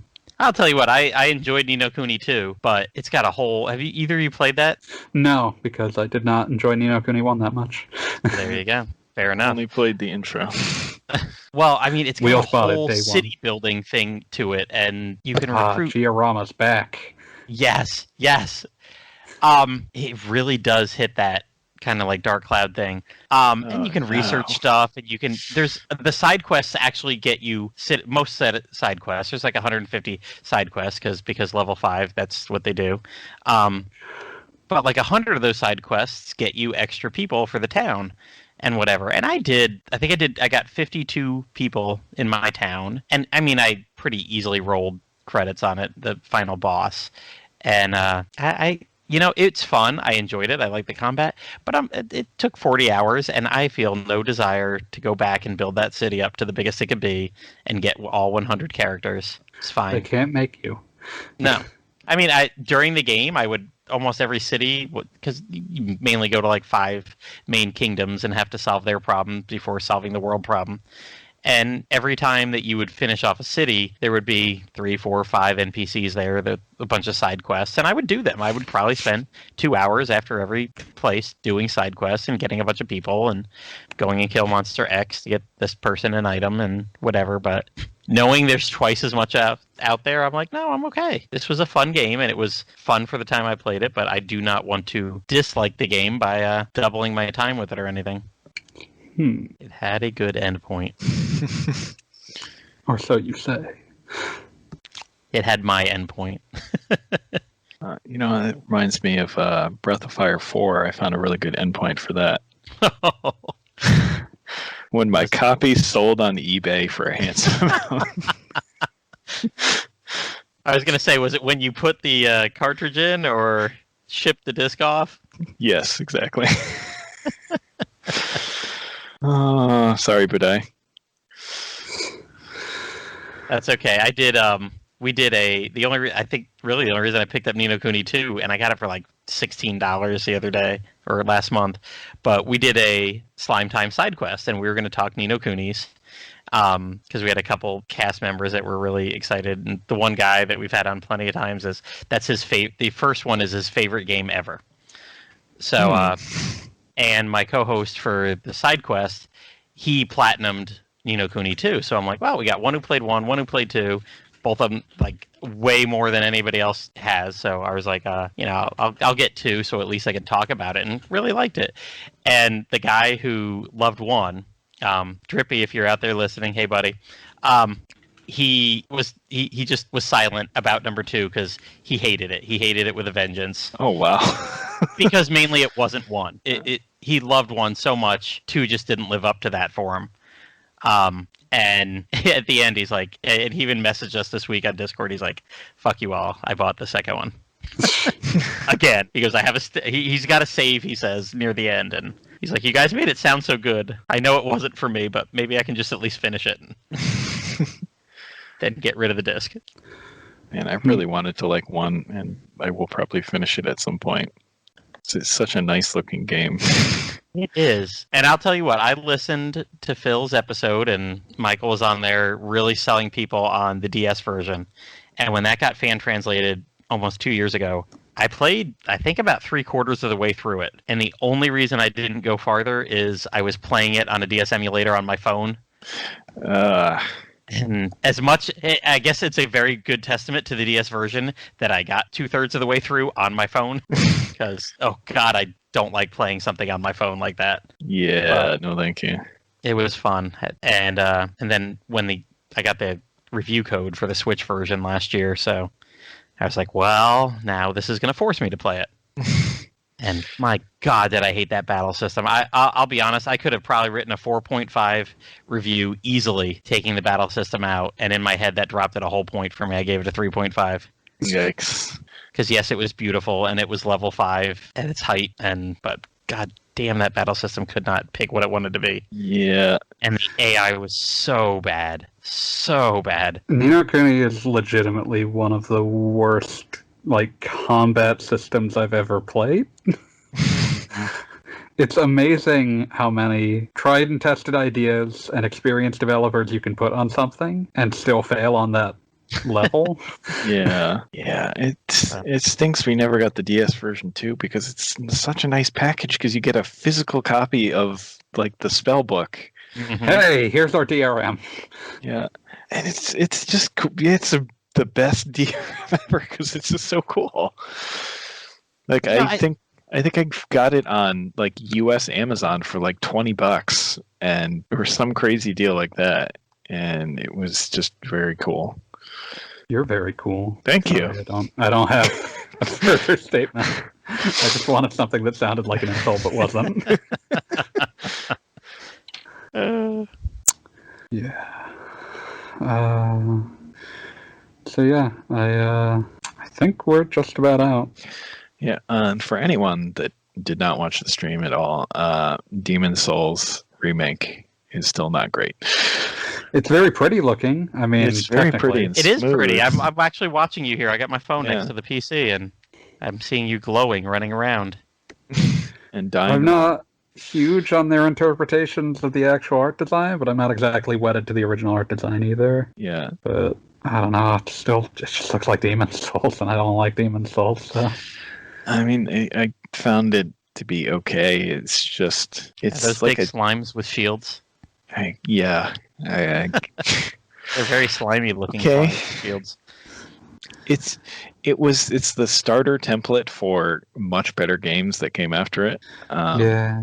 But when I saw they were going to do a remake, I was hoping for a lot more to be remade instead of just like it's a shot for shot. Mechanics are the things that need to be fixed, and they Yeah. didn't do that. Instead, they kept the mechanics as close as possible and redid all the art. Like I got to the first boss, which is just a mass of those slime things, and you can just throw fire bombs at it until it's dead. It's like that boss is such Okay. a like confused design because like if you have fire bombs to throw at it, it's very easy. But if you're a new player and wasted your fire bombs, it's a giant pain in the ass. yeah, it's not great. Like the bosses are a major part of Souls games. For anyone that's played them, should know. It's time to fight the armor spider by throwing things down a hallway. And the ones in this are just a bizarre mess of garbage. And except for the two gargoyles, which Dark Souls did better, but and then eventually ran into the ground because they kept doing that fight. Yes. Remember they did that in Dark Souls 2 again? Yeah. I forget if they did that in 3. It was a neat idea the first 2 times, okay? You weren't expecting it to come back the second time. The first time it's like, oh, it's crazy. The second time it's like, oh, they did it again. I didn't think they'd do it again. Then by the third time it's like, oh my god, please stop. Yeah. But that's like the only really cool boss in this game, because everything else is just like, oh, I can just stand up here and chuck magic at this thing. This is boring. And there's a giant manta ray you have to fight in the sky with essentially a laser sword. That went places. I swear to you that is absolutely an accurate description of that boss. That is not an exaggeration. And he says there's 61. I remember playing the original and doing that boss and thinking it was like one of the stupidest things I'd ever seen in a game. Like this, I know this game has fans, but God, this game is just a weird jumble of weirdness, and it doesn't even have like the cool Metroidvania-ish nature that the later series have. It's basically like levels, so you don't even have that. It's just a weird game. And I'm not saying there aren't cool things in the game. There's a lot of cool things, like the level where you're basically going through a prison full of mind flayers, which is really cool. But then you get to the end of that level and you fight like a bunch of weird ghosts in a church or something. This is a weird ghost. This is a weird game. And that's probably what attracted people to it to begin with, but yeah, they got much better at making these games after this one. You had your chance to update it, and the only thing you did was add one new door. Yeah. Is there a better remake behind that door? No, it's just a new set of armor. It's the penetrator armor, apparently. Okay. People just spent like 3 days trying desperately to work out how to get through this door, and it turned out to be find a bunch of coins that only spawn with specific world tendency. World tendency is a bad system that shouldn't have existed, by the way. Yeah, I don't care about that. They spawn only at like pure white or pure black world tendency, and like if you get them, if you get like 30 of them and then give them to a crow, it gives you a key. And like people spent forever trying to work out how to use these coins by virtue of the fact that they are the only new items they added. But yeah, apparently 30 of them, and then you give them to a crow, and then it gives you a key, and you open the door, and hey, it's the penetrator armor at the end. Yay. Seems worth it. It's weird because they seem to have spent a lot of time trying to make sure that you couldn't gimmick your way around the door. Oh, thanks, I hate it. One of the things they did was that like techniques that from the original game that allowed you to duplicate items that still work in this game, because they're things like drop item from one character to another and then like disconnect and that sort of thing. They don't work on that item in particular. Yeah, one thing I just noticed that I forgot this was even in the first game because they ditched it quickly is like in Dark Souls, you basically have unlimited inventory. You can basically pick everything up, and your actual like item, Your item weight is based on what you have equipped. Yeah, which is the same here, but you have limited inventory space. Yeah. Which is still in this remake. It will which is really dump annoying. things back into your... It will dump at least some items back into like an infinite space in the Nexus, I think. But I don't know what the criteria are behind that. I just read about it. Yeah. Well, there is, and there's, so what you have to do is go to this storage guy in the Nexus and dump your excess stuff there. But it's, I like, don't why? Why even do that? Like, you already fixed. You fixed this problem, but in the stupidest way possible. But there was already a fix for this in the spiritual successor to this game. And even then, like, the thing you've done doesn't actually change the game basically at all. Right. Like, you could have just, if you had just implemented it the way that they did in Dark Souls, it wouldn't the game at all. Yeah. You added an extra step. Like, listen, I understand remakes are a tricky business because you're dealing with something that are kind of cherished. But if you're going to change a lot of things on any of these games, this is the one to do it because it's probably the one played by the least people that are fans of these sorts of games. It's played by the least people, and like even the people that love it the most usually acknowledge that mechanically it's the worst. Yeah. Like, great, you're showing off the power of the PS5, but you could have made something really special out of this, and it's profoundly disappointing, to be honest. I mean, I'll still play it because I hate myself, I guess. But long documented. Well yes. But I mean, like I said, there's still cool things in these games, and I want to see in this game, and I want to see how those look in the remake. But it just, man, what a missed opportunity. You died. Yes. You tried. That was the best mod for Dark Souls when it hit the PC. It was just adding that little, like, replacing "you died" with "you tried." I recommend anyone who ever plays on PC install that mod. It makes the game feel much more encouraging. There we go. There's a good idea for a Dragon Quest spinoff. Make a Souls-like. No! Get murdered by a smiling slime, and then have that "you died" text flash on the screen. The little bouncing slime laughing at you. That'd be Don't. At least the loading's a lot better this time. That's one of the things I'll give them. That was important. Waiting for a Souls game to load back up is disheartening. I won't even give them that because that's just the hardware. Yeah, that's just the hardware. That's nothing they did. I wonder if Bloodborne loads faster on the PS5. Who cares? Sorry. I care. Yes, I will readily admit that Bloodborne is a very good game that just doesn't jive with the way I like to play this series of games. You gotta play some Dark 3. Gotta play some more Dark 3. Well, now that you told me that thing with the MP regeneration, I need to try that because then I can throw down some WizBiz. WizBiz is disgusting. You're wrong. I'm correct, and you're too cowardly to admit it. But, yeah. Oh, that is a very pretty waterfall. I do love waterfalls. Oh, fucking dragon. Okay, let's wrap this up. Okay. So, yeah. Check out Gaijin's books on Amazon Kindle. You should also leave questions in the questions zone if you are a Q&A quest listener, or even if you decide that you just want to yell questions at us. We'll answer them even if you never find out. They go in the comments section on this episode on RPGamer, or they go in the RPGamer Discord under podcasts. Tell us what you need to plug, Dr. Slime Time. And if you're listening this long, you're probably a Slime Time listener. Or if not, if you're a Q&A listener and you've just heard me a couple times on here, check out Dragon Quest Slime Time, DQ Slime Time. We're on Twitter, and we're also wherever you download podcasts. You can find us, subscribe to us, like, on everything, because it gets pushed everywhere. Podcasts are shared wherever very good nicely. Times are had.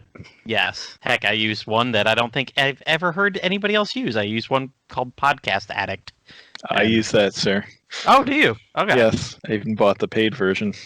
I did too, because I didn't want to lose my user statistics if I update a phone or something. I loved looking at that. Apparently, I've listened to 42 days worth of podcasts in the past 2 years. Oh my Oh, god. that's horrifying. I'm like, geez, that's almost like 1 out of every 10 days. Completely podcast. I probably did too until I no longer had a commute. Well, this year, I will say, ever since September, it's gone down now that my son rides to school with me. So it's like, Yeah. Sometimes I just hand him the iPad and say, here, play Minecraft. I'm going to listen to a podcast. So, yes, Dragon Quest Slime Time. Look for us wherever podcasts are had. Yes. They don't accept questions, but they're worth listening to. We would accept questions, but we might not. They don't answer accept them. questions from us. And in the spirit of your partner telling us we should promote things at the end of the show in vain hope of getting paid for promotion, buy Yakuza, available now. Yakuza Like a Dragon, available now for your PS4, Xbox One, and Xbox Series X or S, and PS5 next year at some point. Yeah, and it's also out on PC. Please purchase and support future dubbing of the series. Papa, poplar in your mouth when you go to fishy I haven't jaws. Where even they come played from it, is and a I mystery. support What that. they're made of, no one knows. You can chew them, you can stick them, you can lick them, you can eat them. If you promise not to sue us, you can shove one up your nose. That's what I've been thinking about Futurama a lot recently. It's always good to think about Futurama. Love me some Watching Futurama, the show that does not advocate the cool crime of robbery. Okay, Like so RPG yes, where you should rob everything. Go into people's houses, open their drawers. I'll go into people's houses and wreck up the place. Okay, that's enough. See ya, Space Cowboys. See ya. Have a good one. For joining us. Thank you so much. Some stuff you might have noticed is that the only time we ever mention Patreon on our episodes are when we say we don't use Patreon. We're just longtime fans that want to speak about the game series we know and love so much. If you do have any money you would like to donate, consider sliding on over to the Dragon's Den at www.woodus.com/den. Click on support this site. Woodus has owned and maintained the Dragon's Den site for over 20 years. I'm sure he'd appreciate any donation. You can use his Amazon affiliate links to make any purchases. You can order Dragon Quest XI-S. You can order the Dragon Quest Monsters Plus books there, and a small fraction of the sale will go to support the Den. And if you're an advertiser and you're looking for a great podcast to spend lots of ad revenue on, reach out to us at slimetimepodcast@gmail.com. If you have any comments or questions for us, you can find us on Twitter at Plattym3 or at Riamucelestrian, or hit us up both simultaneously at DQ Slime Time. Consider joining in tons of DQ discussions at the Dragon's Den forums. We're one of the few remaining Dragon Quest forums. I think probably the only Dragon Quest forum still around. You can find it from the Dragon's Den main page or at www.woodus.com/forums. I'm always there crazily posting about stuff, whatever's going on, whatever I'm playing, whatever we see, the die stuff or fan translations, whatever's coming out. We'd love to always thank everybody who makes this podcast possible, like Brian, a.k.a. Woodus, for his support of the series and this podcast, and for keeping the Dragon's Den's lights on for decades now. And thanks to Amanda Lepre and the Descendants of Erdrick for allowing us to use their music for our podcast. Descendants of Erdrick is a video game tribute band from Austin, Texas. Check them out and their most recent album, Advent, at www.descendantsoferdrick.com or on Twitter at @doferdrick. And check out their band leader, Amanda Lepre, on Twitch. Always thanks to Dwayne Bullock, our wonderful graphic artist / Dragon Quest fan, for making the awesome artwork cover for this podcast. Dwayne was on the original iteration of Slime Time podcast way back then, and he's been on other episodes as well. You can check out more of his work at Dwayne Art on Instagram, or check out his website at dwaynebullocart.bigcartel.com. And if you're looking for more Dragon Quest Slime Time, check out our earlier episodes on Dragon's Den, Anchor FM, iTunes, Spotify, YouTube, and more. Bye, everyone. Dragon Quest Slime Time, sliming off.